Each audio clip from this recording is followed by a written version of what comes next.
Welcome to our channel my Telugu talks.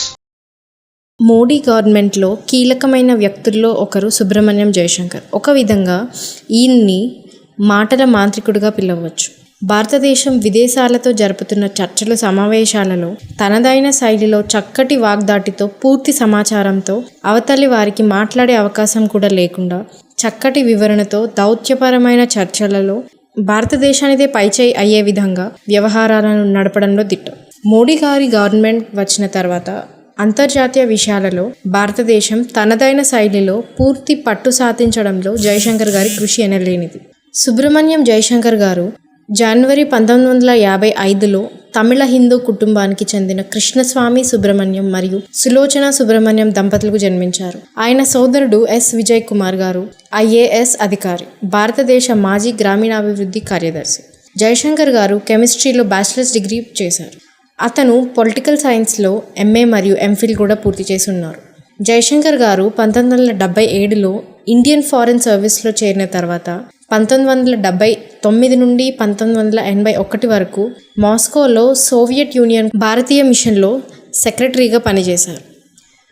United స్టేట్స్తో వ్యవహరించే భారత విదేశాంగ శాఖలోని అమెరికా విభాగంలో అండర్ సెక్రటరీగా పనిచేశారు. జయశంకర్ గారు 1985 నుండి 1996 వరకు అమెరికా, శ్రీలంక, యూరప్, జపాన్ వంటి దేశాలలో పనిచేశారు. ఆ సమయంలో భారత తరపున రాయబార కార్యాలయంలో వివిధ పదవులలో ఉండి ఆయా దేశాలకు భారత్కు మధ్య ఉన్న సమస్యలు పరిష్కరించడంలో తన వంతు కృషి చేశారు.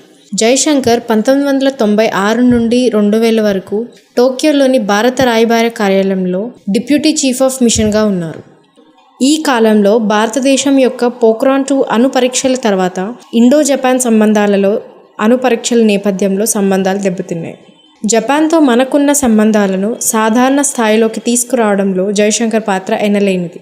ఇతర దేశాలతో మనకు సమస్యలు ఏర్పడినప్పుడు జయశంకర్ గారు తనదైన శైలిలో ఎదుటివారిని ఒప్పించి భారతదేశానికి అనుకూలంగా సమస్యలను పరిష్కరించడంలో నిపుణుడు. తనకున్న అద్భుతమైన పరిజ్ఞానంతో సమస్యను ఇరుపక్షాల వారికి వివరించి ఇరు దేశాల మధ్య ఉన్న సంబంధాలను మెరుగుపరుచుకోవడం ఎంత అవసరమో, దానివల్ల కలిగే లాభాలను, సమస్యను జటిలం చేస్తే జరిగే నష్టాలను వివరంగా ఇరుపక్షాలకు వివరించి సమస్యకు ఆల్టర్నేటివ్ విధానాలు ఇరు దేశాలకు వివరించి సమస్యలు పరిష్కరించేవారు. అమెరికాకు భారత్ మధ్య జరిగిన అనేకమైన ఒప్పందాలలో జయశంకర్ గారు కీలక పాత్ర వహించారు. జయశంకర్ గారు 4.5 సంవత్సరాలు చైనాలో భారత రాయబారిగా పనిచేశారు. చైనా భారత సరిహద్దు వివాదాన్ని పరిష్కరించడంలో కీలక పాత్ర పోషించారు. సెప్టెంబర్ 2014లో భారత ప్రధానమంత్రి నరేంద్ర మోదీ గారు అమెరికా సంయుక్త రాష్ట్రాలలో తొలిసారిగా పర్యటనలు ఏర్పాటు చేయడంలో జయశంకర్ గారు కీలక పాత్ర పోషించారు. 2019 మేలో జయశంకర్ గారిని మోడీ గారు రెండోసారి తన ప్రభుత్వం ఏర్పడగానే తన క్యాబినెట్లో మంత్రిగా తీసుకుని విదేశాంగ శాఖ మంత్రిగా నియమించడం జరిగింది. ఆ తర్వాత జూలైలో జయశంకర్ గారు గుజరాత్ రాష్ట్రం నుండి భారతీయ జనతా పార్టీ రాజ్యసభ సభ్యుడిగా ఎన్నికవడం జరిగింది.